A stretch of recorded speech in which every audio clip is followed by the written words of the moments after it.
आप सबका स्वागत है हमारे अपने चैनल हिस्ट्री वर्ल्ड में। आज हम कर्नाटक के मराठा साम्राज्य की जानकारी लेंगे। हमारे चैनल को सब्सक्राइब कीजिए।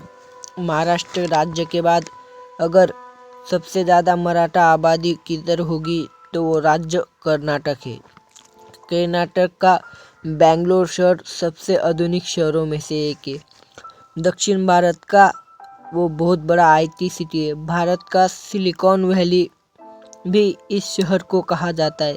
इस शहर की स्थापना छत्रपति शिवाजी महाराज के पिता शाहजी महाराज ने की थी। 17वीं सदी में वो शहर उनको आदिलशाही से जहांगीर मिली थी, तो शाहजी महाराज ने इस शहर का बहुत विकास किया था। जैसे कि राजधानी बनाई थी, उसमें बगीचे बनाए थे, जल व्यवस्था बनाई थी, व्यापार पेट बनाए थे, रास्ते बनाए, मंदिर बनाए। बहुत प्रयासों के बाद बेंगलोर शहर राजधानी बनी थी रहने लायक। मराठा लोग उसके बाद बेंगलोर में रहने के लिए आ गए। छत्रपति शिवाजी महाराज का विवाह भी उन्हीं के सामने, जीजाबाई माँ साहब के सामने और शाहजी महाराज के सामने सोयराबाई से हुआ था। शाहजी महाराज की मृत्यु कर्नाटक के होदीगिरी गांव में हुई थी घोड़े से गिरने के बाद। शिवाजी महाराज की माताजी भी इस बेंगलोर शहर में आई थी। मृत्यु के बाद शाहजी महाराज के 1628 में शिवाजी महाराज ने कर्नाटक में बहुत बड़ी विजय पाई थी। उनके मृत्यु के बाद संभाजी महाराज ये भी कर्नाटक आए थे।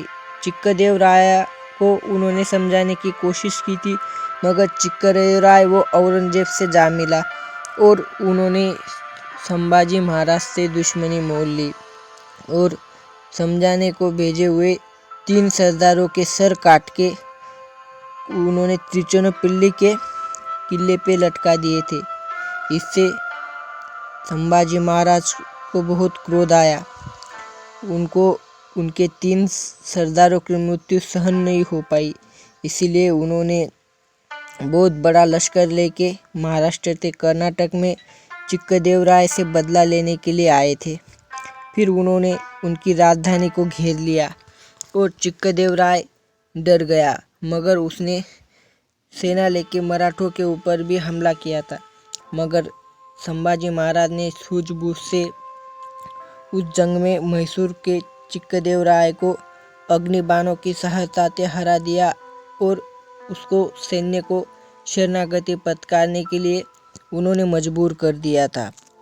जब चिक्कदेवराय ने तब संभाजी महाराज से अभय की मांगनी की थी, तब उन्होंने उन्हें माफ़ किया था। 1 करोड़ होन के बदले में उन्होंने उस संधि की थी। चिक्कदेवराय संभाजी महाराज से इतना डरा हुआ था कि हारने के बाद भी वो आया नहीं था। उसने अपने छोटे भाई को 1 करोड़ होन भेज के संभाजी महाराज के पास भेजा था। कर्नाटक राज्य बहुत प्रसिद्ध है। कर्नाटक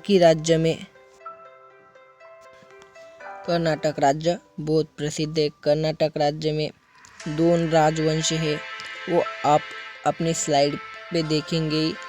सबसे पहला मुधोल का घोरपड़े राजवंश और दूसरा सिंदूर का घोरपड़े। ये दोनों ही संताजी घोरपड़े वो सरसेनापति थे, उन्हीं के वंशजों का राजवंश है। उन्होंने बहुत ही अच्छे से शिवविलास पैलेस नाम का एक बहुत अच्छा महल बनाया है, उस महल में वो रहते हैं। मुधोल संस्थान अपने टाइम में बहुत प्रगति की सीढ़ियाँ चढ़ रहा था। मराठों के घोरपड़े वंश ने वहाँ पे लगभग 300 या 400 साल के आसपास शासन किया था। संताजी घोरपड़े मराठा सेनापति, बहुत ही प्रसिद्ध मराठा सेनापति थे। उसी के बाद इतना ही नहीं, उसी के बाद बेलगांव जिले में भी बहुत ज़्यादा मराठा लोग रहते हैं और मराठा रेजिमेंट का मुख्यालय आज भी बेलगांव ही है। आपको जानकर बहुत खुशी होगी कि मराठा रेजिमेंट का घोष वाक्य है छत्रपति शिवाजी महाराज की जय। ये उसका घोष वाक्य है। ऐसा है मराठों का कर्नाटक का इतिहास। ऐसे ही नए नए वीडियो देखने के लिए मेरे चैनल को सब्सक्राइब कीजिए। जय हिंद दोस्तों।